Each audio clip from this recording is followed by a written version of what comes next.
Senhor Presidente, Senhoras Ministras, Senhor Ministro, Senhoras e Senhores Deputados, o Programa de Estabilidade apresentado pelo Governo e hoje em discussão é mais um tristíssimo exemplo da total falta de ambição do Governo relativamente ao futuro de Portugal e dos portugueses. O Governo liderado por António Costa desde 2015, os governos liderados por António Costa desde 2015 são responsáveis pelo caminho de empobrecimento dos portugueses, pela ausência de uma estratégia de crescimento económico e também pelo caminho de divergência face aos nossos concorrentes europeus. E o Programa de Estabilidade que hoje aqui discutimos não responde a nenhuma destas questões determinantes da nossa vida coletiva.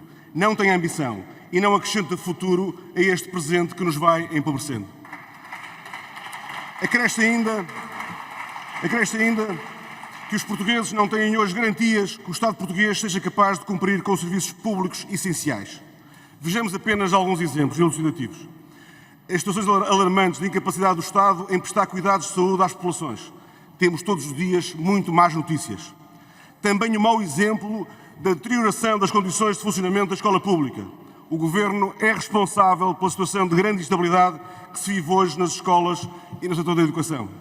Acresce ainda que temos hoje uma realidade incontornável. Uma incapacidade do Estado em cumprir o contrato que tem com os portugueses na justiça, na segurança, na defesa, isto só para referir alguns exemplos. Senhor Presidente, Senhoras e Senhores Deputados, o que está cada vez mais claro para os portugueses é que há responsáveis por esta realidade, pelo estado em que está hoje o país. Os governos do Partido Socialista desde 2015, o Primeiro-Ministro António Costa, o Partido Socialista que não é capaz de apresentar uma estratégia de crescimento e de afirmação de Portugal no quadro dos nossos parceiros europeus. É por todas estas razões que o Partido Social Democrata apresentou um projeto de resolução que desafiou o Governo a apresentar à Assembleia da República um programa de estabilidade que identifica a atual situação do colapso do Estado Social, com identificação de prioridades, com metas e linhas de atuação, com uma agenda reformista e com os meios necessários para repor o normal funcionamento dos serviços do Estado.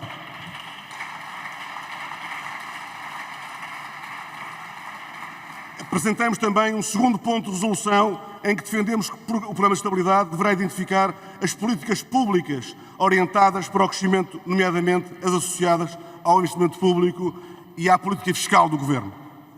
Porque reparem, se todos estiverem atentos, e penso que estão atentos também neste debate, em 2 anos o Governo falhou no investimento público. 1.900 milhões de euros ficou por realizar no investimento público. O Sr. Ministro ainda hoje aqui fez referência ao investimento público e não faz referência à realidade, ao que está a acontecer todos os anos, ano após ano, em que o Governo falha claramente nesta rúbrica fundamental para o nosso crescimento e para o nosso desenvolvimento.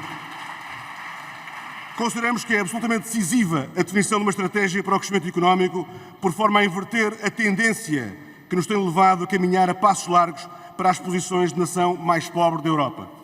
Portugal está hoje no 21º lugar da tabela de prosperidade dentro da União Europeia, na mesma posição que a Roménia. Com um PIB per capita igual a 77,3% da média europeia, Portugal está ainda assim abaixo do nível de 2015, que era 77,5%. Em 2000, como já hoje aqui foi referido pelo meu colega, deputado Hugo Carneiro, o PIB per capita português era 85,3% da média europeia, que nos colocava no 15º lugar. E como se não bastasse, temos em 2022 um recorde da carga fiscal em porcentagem do PIB, 36,4%.